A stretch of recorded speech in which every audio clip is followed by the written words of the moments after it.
You're listening to the Living Inside Out podcast, and I'm your host, Toks Aroture. This is episode 21.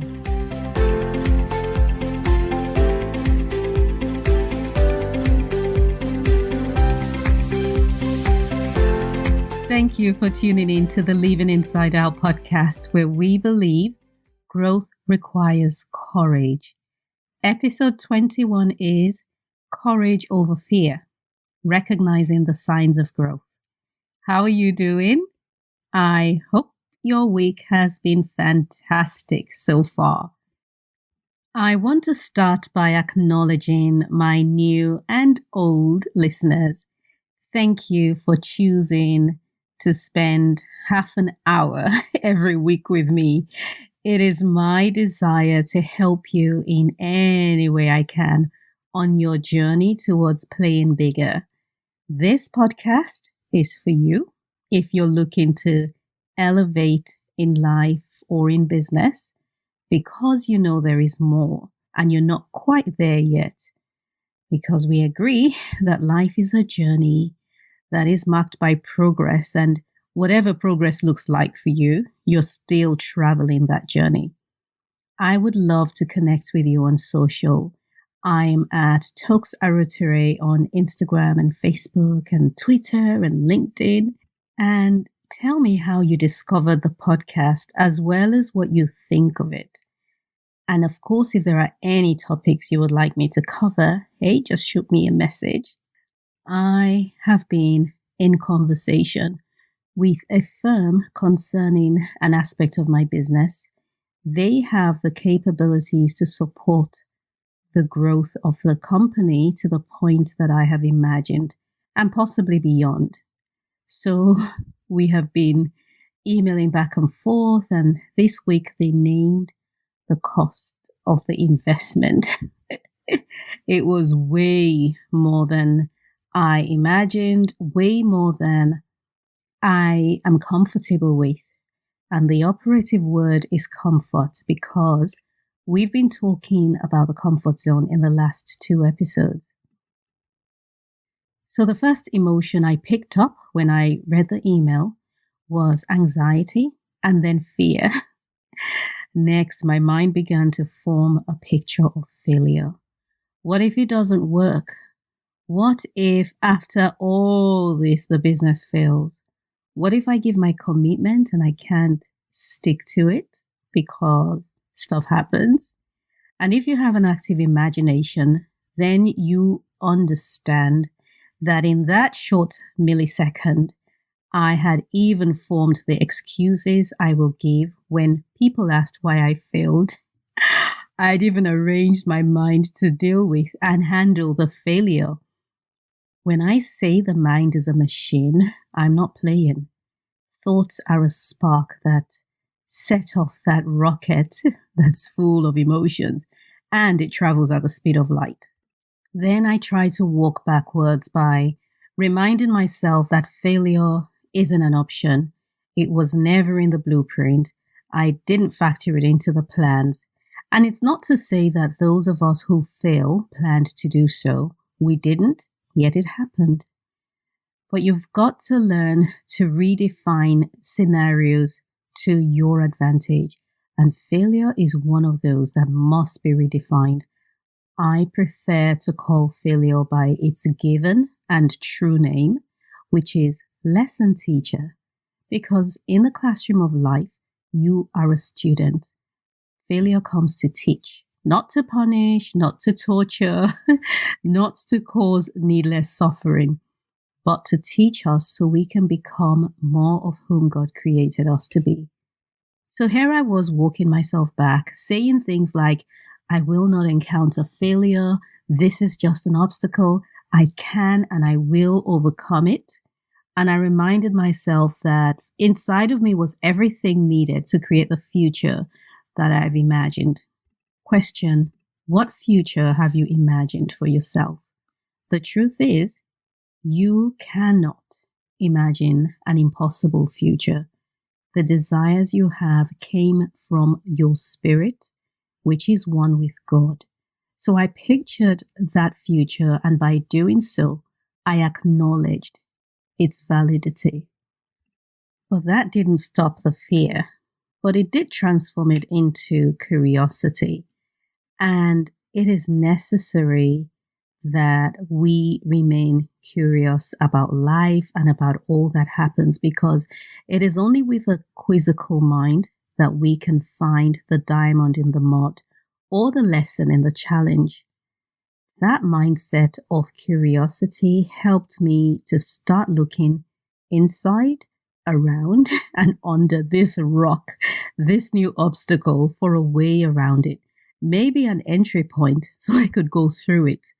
Maybe a weakness that will succumb to my strength. And for the rest of the day, I stayed in this space of searching and looking and hoping. And I noticed that my default action was to reject the whole situation because it wasn't one that I had envisaged. I didn't consider the possibility of the response that I had just received. And I didn't consider it because I had made very clear what my requests were. And they admitted and said that they could fulfill it. And then now I'm being faced with this, what seems like an insurmountable problem. I want you to pause for a second and think. How many uncomfortable situations have you rejected? It shows up and you're just like, you know what? Shut the door. Let's not even bother. There's no chance of this happening. There is no reason to negotiate or consider this. Think of a major one, because as we delve in further to today's topic, you will instruct your mind to be curious and discover if you could have made a way. Or perhaps you can't think of a situation because you've been playing it safe all along and maybe you've stayed on the sidelines.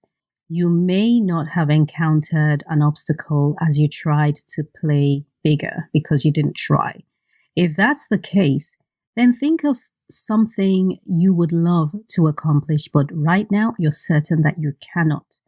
And then activate your quizzical mind.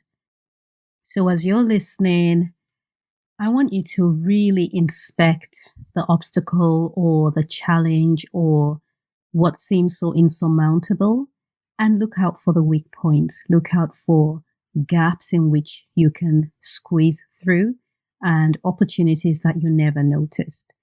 So this time I noticed a difference, that although the default reaction was to accept defeat and shut the door on the negotiations and move on to the next, I was able to view that reaction with curiosity. So I didn't respond to what I was feeling, but I was able to take a step back and just really observe it. And then I took the following steps to move me forward from what I thought was an insurmountable challenge. And I invite you to do the same. Number one is know your anatomy. As a child, I read my father's medical books and I have forever remained fascinated by the human body. I recall Dad explaining to me little things like blood clotting. Had to be because I was a tomboy and constantly got scrapes, bruises as I climbed trees. He explained to me why blood became dark and why it hardened outside the body over my scrapes and my bruises. Now, to understand this, you've got to first know the components of blood and the behavior as well. You'll need to understand that blood isn't merely red liquid, but that it contains platelets and fibrins, which form a mesh over the wound. You'll need to understand further that this mesh dries when it's exposed to air, not when it's exposed to water, but when it's exposed to air. And I'm chuckling because I remember one time I was playing football barefoot at home and I stepped over a broken glass and cut my foot. And I was so scared of getting into trouble that I took my entire foot and stuck it in a big tank of water in the hope that the blood would stop flowing and I could get away with it. Of course, that didn't happen because my wound needed air to begin to heal. In the same vein, when it comes to inspecting an obstacle or whatever seems so huge in front of you, you've got to know the anatomy of that obstacle and understand as well the anatomy of your own mind. This is why I am so passionate about introspection and everything about living from the inside out. That is always my first port of call. Because Lisa Nichols or Tony Robbins' mind is not the same as yours. Yes, as humans, we all share similar traits and there are thought processes that are common to us, but you are a unique being and no one can tell you what you're thinking except you. So, in getting to understand your mind, you've got to look at your history and habits. What do you typically do in a situation like this? How do you normally feel? In my case, I was quick to surrender historically because of the fear of pressing forward and failing. I didn't want to deal with the failure, the pain of feeling I wasn't good enough, or the embarrassment or the shame or whatever came with it. So I would typically stop any negotiations and appease myself by saying, one day you'll be able to say yes to their suggestions. You're not quite there yet, Tokes. One day you're going to grow big enough in your business and you'll be able to collaborate with a business like that. One day you'll get there. The trouble is there is no time like the present. If an opportunity shows up that aligns with your purpose, don't stare at it and don't consult your emotions for permission either. Many of us do that. We rely heavily on our emotions just to get things done. And they are not our instructors. They are there to indicate how we view something, which is, this is too big or I can handle it. Next, you want to question why you gravitate towards that response, whatever your response is. Is it born out of a past traumatic or perhaps difficult situation? Or did it come because you heard one too many times that this represents danger? I cannot share often enough my experience over a long period of time that I had with a friend. I'd listened to her views, which turned out to be negative, but they weren't obviously negative because they were often wrapped up in Christian spirituality. I listened so much and so long that even when I redefined her role in my life and drew a boundary line along the types of conversations we had, I kept hearing her instructions. Your source of information does not stop being a source just because you plug the hole, because the words we repeatedly hear will be buried in our subconscious so that even when that voice is permanently turned off, you'll continue to hear it. So maybe your go-to response is born out of past conversations or material that you have read over a period of time. It's important that you know what you believe and identify its source. Then work hard to unlearn every lie you have uncovered. You've also got to understand the anatomy of the obstacle itself. Learn to see things from a different perspective, one that isn't yours. In building my business, especially in my earlier years, I came across a number of unscrupulous characters. I saw every business person as more business savvy than I. All it was, in many cases, was that they had the confidence to present themselves in the right light, while I was terrified. My fear, by the way, I believe came from losing my first real business, because trials can do that to you. When everything is going perfectly fine and the unthinkable happens, you may end up questioning everything, including your own ability. I met a gentleman who we will call Bob. I think it was on LinkedIn, and he offered to do a website audit for me. Then came back with a list of technical recommendations and of course presented himself as a solution. We got really friendly. I totally trusted him. Prior to that, I had had an Asian web developer lie to me about who he had worked with. So I decided no more. They've got to be located here in the UK and better still, white. Wrong. This guy ticked all the boxes. He had a sizable network, he spoke well, he had an impressive job history, and he was white and male. But my intuition just wouldn't settle down. He told me he did freelance work for a British brand which had multiple locations, like a sizable company. So I decided to contact their head office. Ring, ring. May I speak with the marketing department? Sure, I'll put you through. Hi, this is John. Hey, John, I have a question. My name is Tokes. I'm a small business owner. Da da da da da. We're not in the same space. This guy says he did some work for you, for your website. Do you know him? Nope. He's never worked with us before. Well, maybe he works as a freelancer from the outside, Nope, never. There's just two of us who work here and none of them is Bob.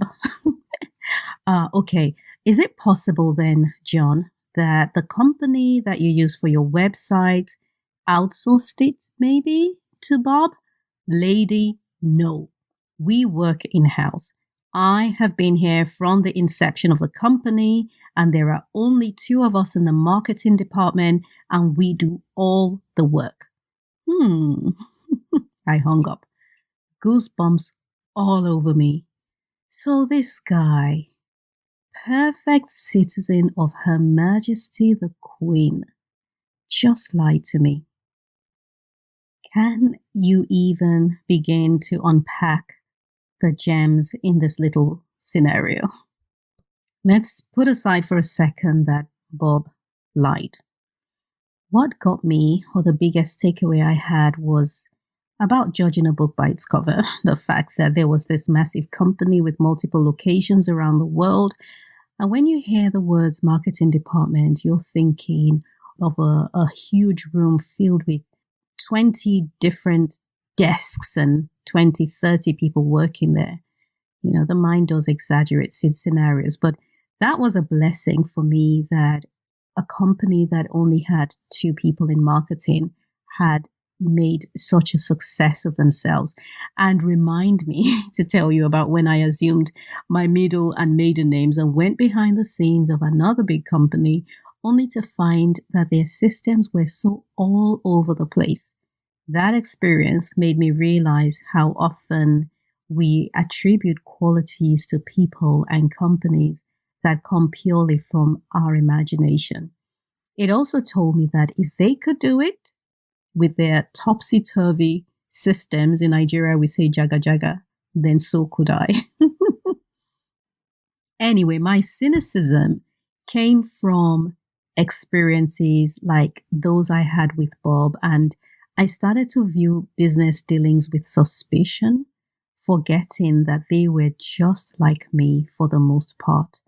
I had to unlearn that. I had to learn instead that people who had a business relationship with me wanted my business to thrive so they could also thrive. It's just like interior design. As a nursery interior designer, I go to great lengths to make my clients happy, not just with the final projects, but with the process as well. Because if they're happy, they'll tell others. And I'm not here to simply make money, but my reputation is on the line as well. So take time out to see things from a different perspective and understand their viewpoint. And this will give you the space to consider another way forward. Plus, knowing their weakness will give you leverage during your negotiations. Second step is to have your vision in front of you. Getting into the habit of regularly visualizing your future, the future you want, not the one you fear, will keep things at the fore of your mind. And that way you'll recognize the difference between an opportunity and a threat. Because the closer your vision is to you, the larger it is until it obscures or swallows up the obstacle in size. I find that we often come up close to the problem so that it appears bigger than the picture God has given us for ourselves. So, how about flipping things the other way? Ingrain that perfect picture in your mind so that it takes preeminence over feeling safe or remaining in the comfort zone. One of the signs that you might need reading glasses is when you start to pull the book away from your eyes because the words have become blurry. Yet they come into focus the further away they are from you, or the further away the book is from you.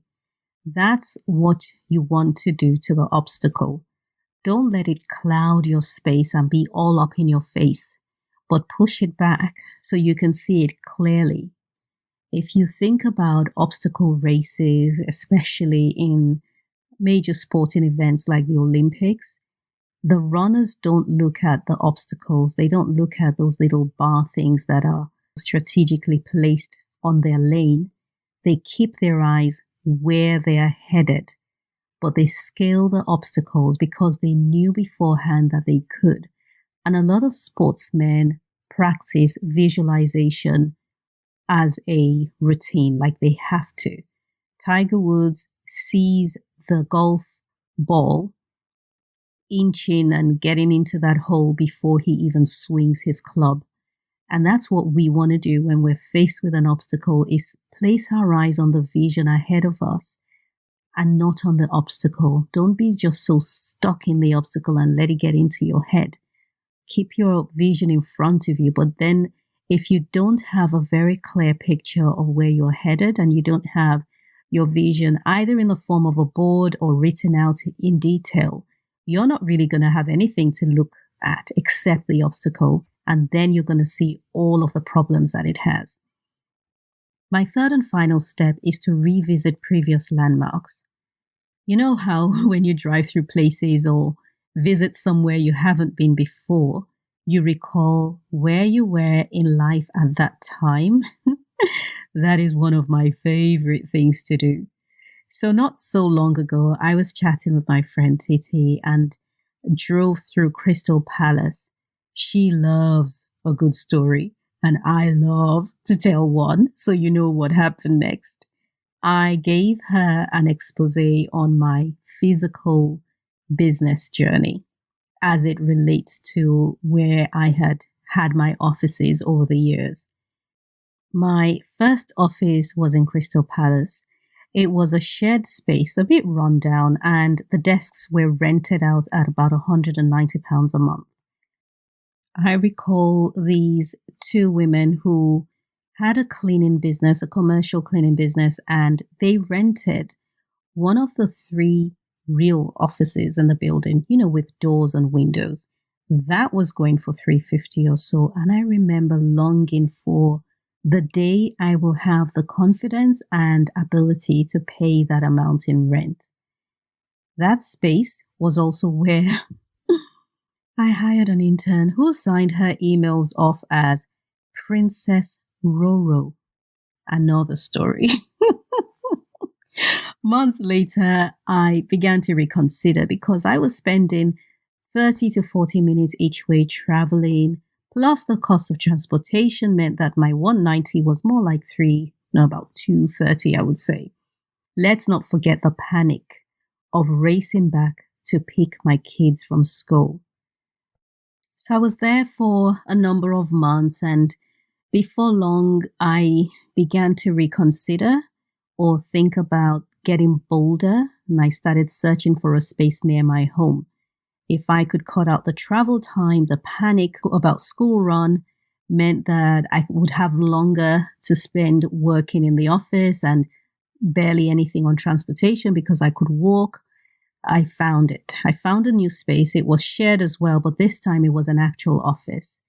I was to use it 2 or 3 times a week, and it will set me back £280 a month. So that was another £50 on top of what I was previously paying if I took in transportation of the previous place. I convinced myself that I could spare that 50, maybe sell an extra bedside lamp or a bedding set or something. So I moved. It was great. That was where I had the meeting with the journalist where I told my rockstar story as shared in episode 2. But it wasn't perfect. We couldn't receive furniture deliveries and they were strict about us not working there more than the 3 times a week. I had also taken the bold step to hire my first member of staff part-time. And about a year later, maybe even less, I heard that the building opposite us had office spaces to let. They were going for $325. Could I stretch a bit more? I was scared, but I took the plunge and we moved across the road to the plushest office with plush carpets and security. It was heaven on earth. It was heaven, business heaven on earth. And this was also where I had my first gypsy client who went on to throw up in our toilet. And no, she was not pregnant. But long story, that's a whole story that involves heading to the police station, looking for protection, changing our exit. We stopped coming in through the front door and started using the back door instead because we were getting threats and we were scared and worried that they were going to kill us. That was when I went to the police station and said, we're being threatened by travelers. Travelers is the politically correct name for gypsies. And I told him the story and he says, oh, that building you're in, don't worry. The whole place is crawling with cameras, with security cameras. You're fine. And I said to him, I don't want my murder recorded. I want it prevented. But that's a whole nother story. My plush office was perfection. And I believed we were finally home. There was no reason to move ever again until the landlord tripled the rent to £900. We were given 3 months' notice to find another home or sign the contract. So we moved again, this time close enough as well.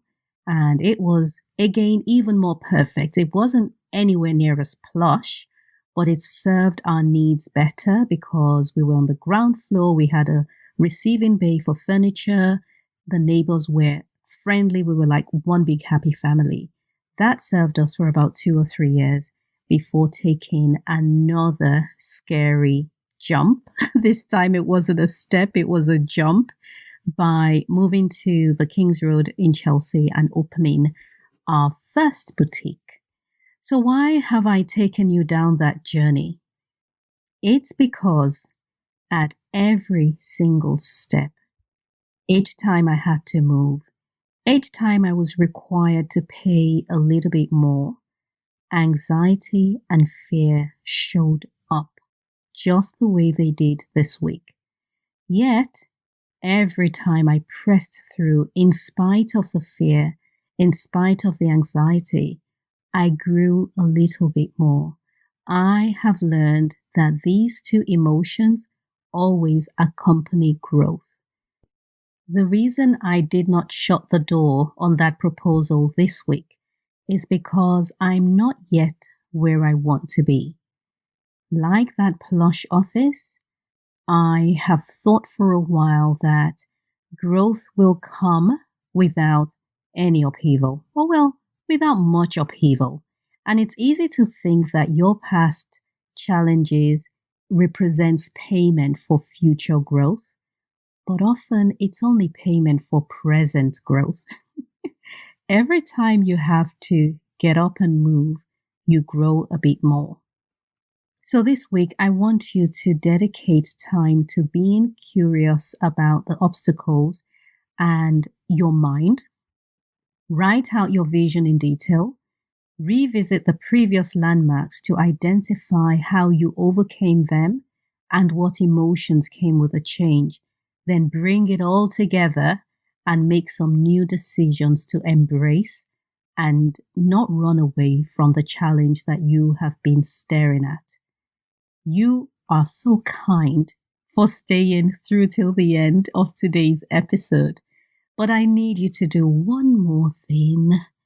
Can you please review this podcast, review this episode, and can you also share it with your network? My goal is to reach as many people that want to play bigger in life and business, particularly if they are professional women with a side hustle looking to go full time with it. I've enjoyed sharing my thoughts and I hope you've gained a gem or two. Thank you for listening. I look forward to catching up next week. Let us keep working hard to live from the inside out.